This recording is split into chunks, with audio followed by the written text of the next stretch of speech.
Leaders, instead of bringing people together, divide people for their own personal advantage. That's always wrong. The actions I take today determine what I receive tomorrow. Some people, they want to feel good before they do something. Other people, they do something so they feel good. 12 qualities that a high road leader possesses. I trust his promises because I've tested them. They're true, they're real, they're fulfilling, they're life-changing.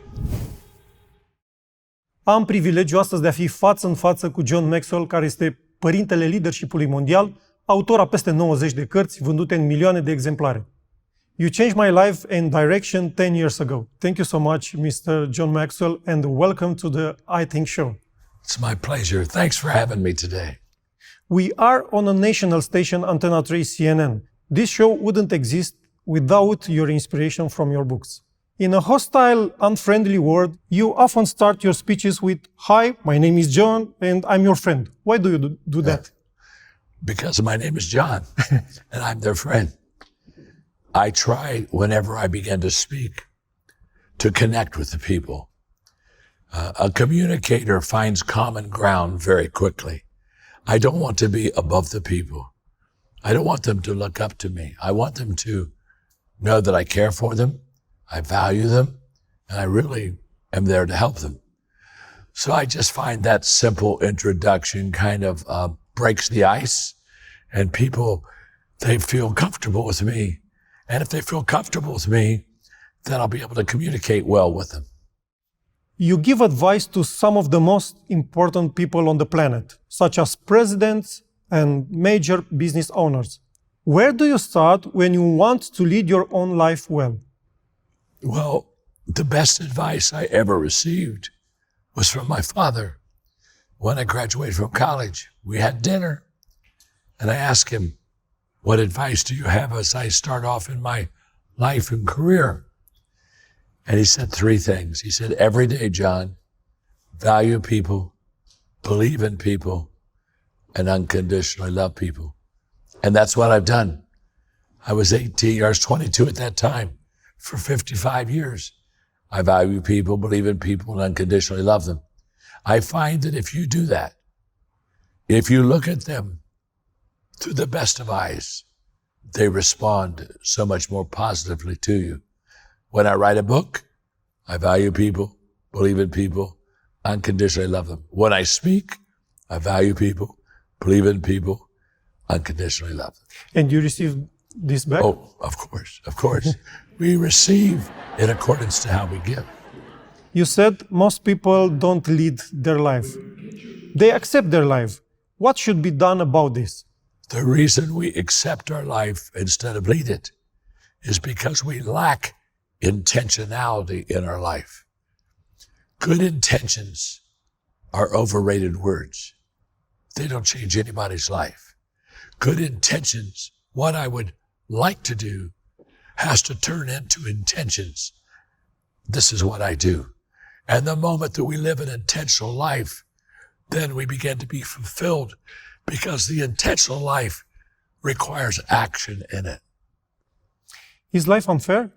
Some Christians say, "This is my cross to carry, there's nothing I can do." I think a lot of people make up their own cross. I think a lot of people suffer things they don't need to suffer. I think that you can live with an abundance mindset, or you can live with a scarcity mindset. However, if you're a Christ follower, there is a cross to carry. But I tell people, if you're carrying the cross, don't act like it. Still smile. Still be kind. Nobody likes to hear anybody complain. So let's lift people, not pull them down. Does the family need leadership?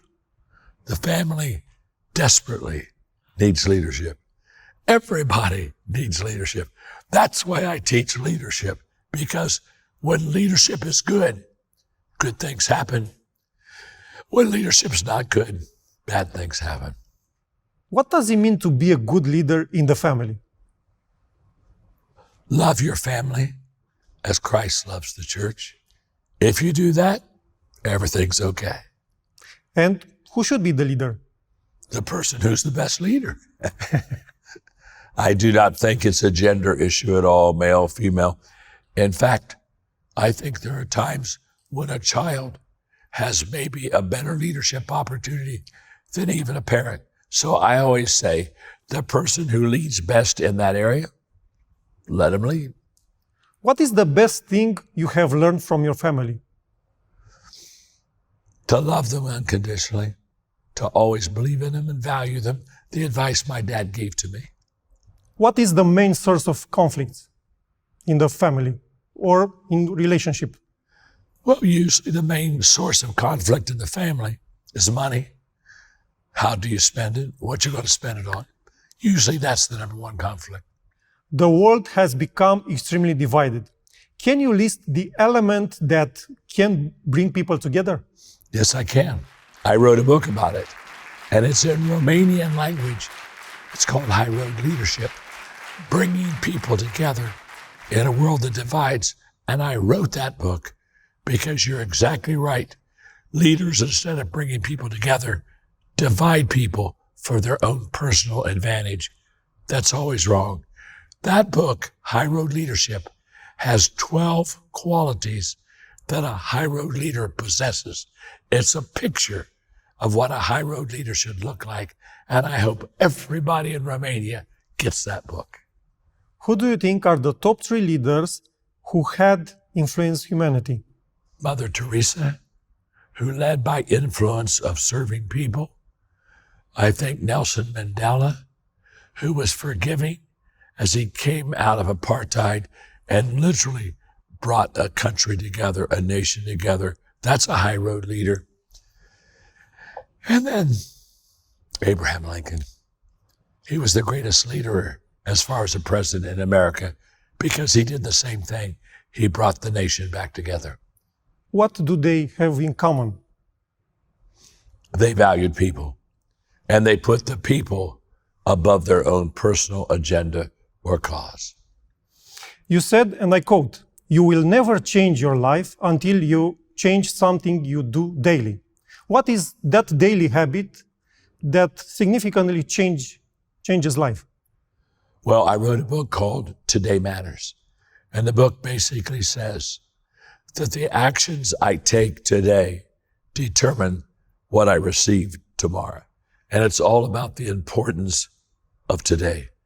So many times we think yesterday was great or tomorrow will be wonderful, and we misunderstand the importance of today. So in that book, I talk about daily decisions that we make today that sets up a better future for us tomorrow. You said the whole idea of motivation is a trap. Don't people need motivation? Well, in the context of where I wrote that, that's very true. When I say it's a trap, if you wait to be motivated, honestly, there are many important things that you'll never do. I say, here's the difference. Some people, they want to feel good before they do something. If that's the case, there's many good things they'll never do. Other people, they do something so they feel good. That's the people that really make today count. You are a pastor. Why do you think we don't take some God's promises seriously? Well, if we don't, we're in trouble. You know, I take God's promises seriously because He's God. And I take them seriously because I've tested them. A promise that hasn't probably been tested can't be trusted. I trust His promises because I've tested them. They're true. They're real. They're fulfilling. They're life-changing. You offer so much helpful advice. What was the best advice you ever received? From my father.